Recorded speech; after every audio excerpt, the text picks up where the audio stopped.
নামে ডেকে বলবো তোমাকে, মন্দ করেছে আমাকে ওই দুটি চোখে। কি নামে ডেকে বলবো তোমাকে, মন্দ করেছে আমাকে ওই দুটি চোখে।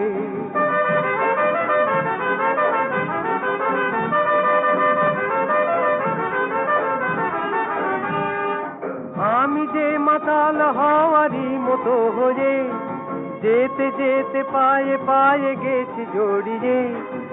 আমি যে মাতাল হওয়ারই মতো হয়ে, যেতে যেতে পায়ে পায়ে গেছি জড়িয়ে। কি করি ভেবে যে মরি বলবে কি লোকে, মন্দ করেছে আমাকে ওই দুটি চোখে। কি নামে